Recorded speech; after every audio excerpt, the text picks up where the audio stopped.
পিতা, পুত্র, পবিত্র আত্মার নামে আমেন। আমরা সবাই উপহার ও অনুগ্রহ পেতে ভালোবাসি।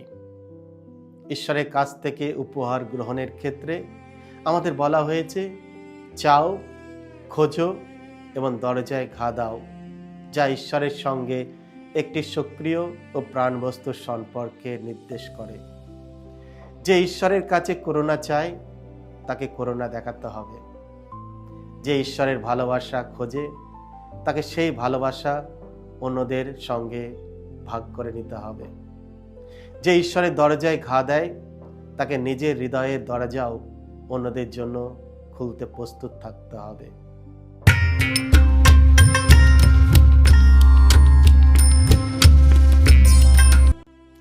খ্রিস্টে আমার পরম প্রিয়জনেরা, আজ ফেব্রুয়ারি মাসের ২৬ তারিখ, তপস্যাকালের প্রথম সপ্তাহ, বৃহস্পতিবার। আর আজকে ডেলি মান্না ঈশ্বরের বাণী প্রতিদিন নেওয়া হয়েছে সাধু মতি রচিত মঙ্গল সমাচার থেকে ৭ অধ্যায় ৭ থেকে ১২ পদ। এসে আমরা ভক্তিভাবে আজকের এই বাণীটি শুনি। যিশু একদিন তার শিষ্যদের বললেন, তোমরা চাও, তোমাদের দেওয়া হবে, খোঁজো, তোমরা খুঁজে পাবে, দরজায় ঘা দাও, তোমাদের জন্যে দরজাটি খুলেই দেওয়া হবে। কারণ যে চায় সে পায়, যে খোঁজে সে খুঁজে পায়, যে দরজায় ঘা দেয় তার জন্যে দরজাটি খুলে দেওয়াই হয়। তোমাদের মধ্যে এমন কে আছে, যার ছেলে রুটি চাইলে সে তাকে পাথর দেবে, কিংবা মাছ চাইলে দেবে সাপ? কাজেই তোমরা খারাপ হয়েও যখন তোমাদের ছেলে মেয়েদের ভালো ভালো জিনিস দিতে জানো, তখন স্বর্গে বিরাজমান তোমাদের পিতার কাছে যারা প্রার্থনা জানান, তিনি যে তাদের ভালো ভালো জিনিস দেবেন তা আরো কতই না নিশ্চিন্ত। অন্যদের কাছ থেকে তোমরা যেমন ব্যবহার আশা করো, তার প্রতিও তোমরা সবকিছুতে তেমনি ব্যবহারই করো। এই তো মসির বিধান ও প্রবক্তাদের বাণীর মূল কথা। এই হলো প্রভু যিশুর মঙ্গল সমাচার। প্রভু যিশু তোমার মহিমা প্রচারিত হোক। কিছু তোমার পরম প্রিয়জনেরা, আজকের পবিত্র মঙ্গল সমাচারে আমরা শুনলাম, তোমরা চাও, তোমাদের দেয়া হবে, খোঁজো, তোমরা খুঁজে পাবে, দরজায় ঘা দাও, তোমাদের জন্য দরজাটি খুলেই দেওয়া হবে। আজকের এই পবিত্র মঙ্গল সমাচারে যিশু আমাদের এমন কিছু কথা বলেন যা একদিকে সহজ, অন্যদিকে গভীর সান্ত্বনা ভরা। তিনি মানব হৃদয়কে জানেন, আমাদের আশা, ভয় ও আকাঙ্ক্ষা, এবং তিনি আমাদের আহ্বান জানান পিতার সঙ্গে বিশ্বাসের এক জীবন্ত সম্পর্কে প্রবেশ করতে। চাও, খোঁজো, দরজায় ঘা দেওয়া এক জীবন্ত সম্পর্ক। যিশু বলেনি একবার চাও তারপর থেমে যাও, বা সুবিধা হলে খোঁজো। চাও, খোঁজো এবং দরজায় ঘা দেওয়া, এই ক্রিয়াগুলি ধারাবাহিকতার কথা বলে। প্রার্থনা কোনো একবারের আবেদন নয়, এটি একটি চলমান সম্পর্ক। চাওয়া মানে নিজের প্রয়োজন প্রকাশ করা, খোঁজা মানে হৃদয় ও জীবনকে সম্পৃক্ত করা বা ব্যাকুলভাবে অনুসন্ধান করা, আর দরজায় ঘা দেওয়া মানে বিশ্বাস করা যে দরজার ওপারেও কেউ আছেন যিনি শুনছেন। অনেক সময় আমরা হতাশ হয়ে চাওয়া বন্ধ করে দিই, উত্তর পেতে দেরি হলে খোঁজা থামাই, নীরবতা প্রত্যাখ্যান হলে দরজায় ঘা দেওয়া বন্ধ করে দিই। কিন্তু যিশু আমাদের আশ্বস্ত করেন, ঈশ্বরের নীরবতা মানে ভগবানের অনুপস্থিতি নয়, আর দেরি মানেই অস্বীকৃতি নয়। ঈশ্বর আমাদের পিতা, যিনি ভালো দান করেন। খ্রিস্টে আমার পরম প্রিয়জনেরা, যিশু একটি শক্তিশালী উদাহরণ দেন, এমন এক পিতা যিনি সন্তানের কাছে রুটির বদলে পাথর বা মাছের বদলে সাপ দেন না। যদি অপূর্ণ মানুষও তাদের সন্তানদের ভালো জিনিস দিতে জানে, তবে স্বর্গীয় পিতা কত বেশি করে তাদের দেবেন যা সত্যিই মঙ্গলজনক, যারা তার কাছে প্রার্থনা করে বিশ্বাস ভরসা নিয়ে তার কাছে চাই। এটি আমাদের অপূর্ণ প্রার্থনার অর্থ বুঝতে সাহায্য করে। কখনো কখনো ঈশ্বর আমাদের চাওয়া জিনিসটি দেন না, দূরে থাকার জন্য নয়, বরং ভালোবাসার জন্য।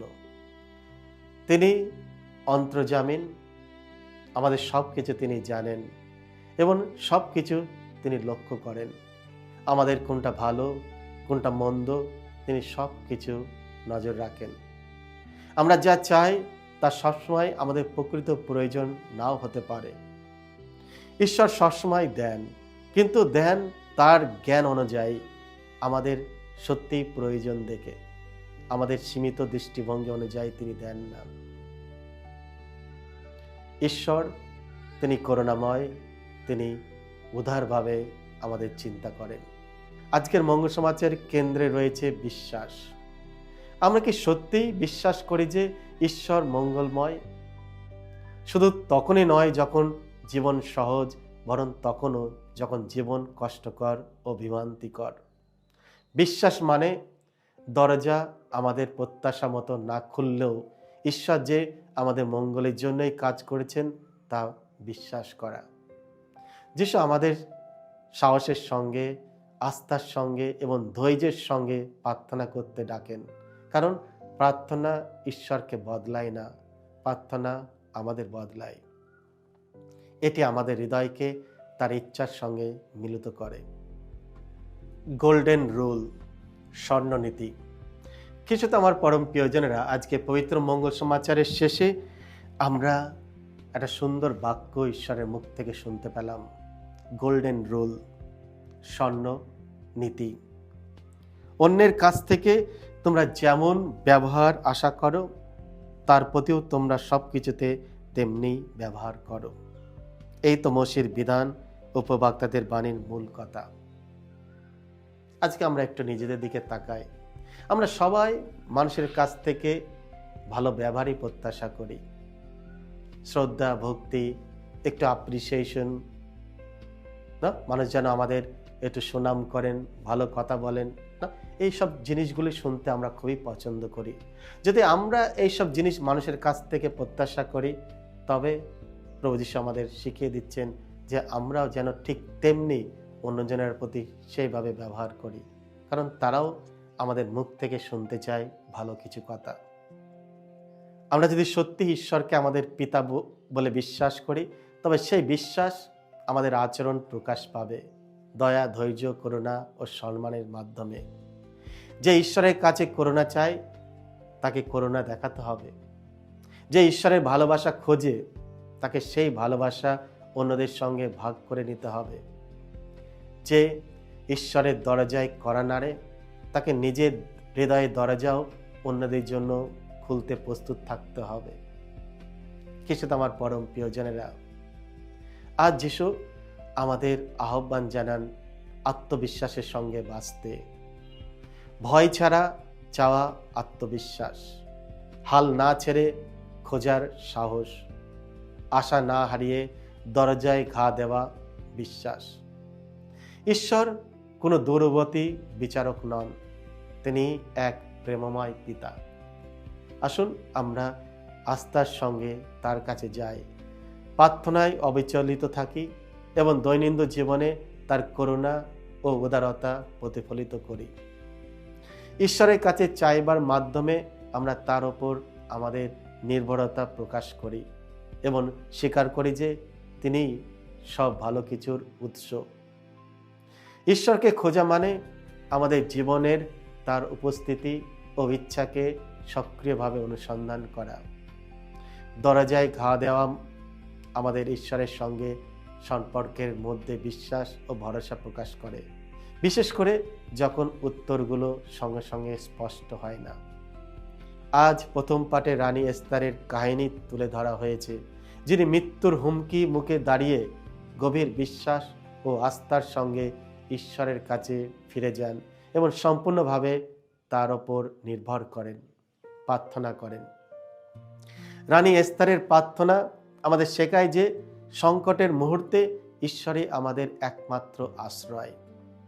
রানী হওয়া সত্ত্বেও তিনি নিজেকে বিনয় করে ঈশ্বরকে একমাত্র রাজা হিসাবে স্বীকার করেন এবং পার্থিব শক্তির পরিবর্তে প্রার্থনাকেই নিজের প্রধান অস্ত্র বানান। এই প্রার্থনা আমাদের স্মরণ করিয়ে দেন যে প্রকৃত শক্তি ঈশ্বরের কাছ থেকেই আসে এবং ঈশ্বরকে জীবনে নিয়ন্ত্রণ দিলে তিনি আমাদের পথ দেখান। একই সঙ্গে এস্তারের প্রার্থনা ছিল নিঃস্বার্থ। তিনি নিজের জন্য প্রার্থনা করেননি, বরং তার জাতির মুক্তির জন্য প্রার্থনা করেন। এর মাধ্যমে তিনি আমাদের অন্যদের জন্য মধ্যস্থ প্রার্থনার গুরুত্ব শেখান। আসুন এই তপস্যাকালে আমরা কখনো চাওয়া বন্ধ না করি, মন প্রাণ হৃদয় দিয়ে প্রভুর কাছে যাই, তাকে অনুসন্ধান করি, তাকে খুঁজি, আমরা নিশ্চয়ই তাকে খুঁজে পাব এবং ঈশ্বরের হৃদয় দরজায় আমরা কড়া দিই। নিশ্চয়ই তিনি আমাদের প্রত্যেকের জন্য তার দরজা খুলে দেবে। রানী এস্তারের জন্য যেমন ঈশ্বরের দরজা খোলা ছিল, আজও আমাদের প্রত্যেকের জন্য ঈশ্বর তিনি তার হৃদয় দরজা আমাদের জন্য সব সময় খুলে রাখবেন। এসো, আমরা চাই, আমরা পাব, আমরা খুঁজি, আমরা তাকে খুঁজে পাব। আমরা দরজায় ঘা দিই, ঈশ্বর আমাদের জন্য নিজের দরজা খুলে দেবে। সকলকে জয় যিশু। ঈশ্বর আপনাদের সকলকে আশীর্বাদ করুন।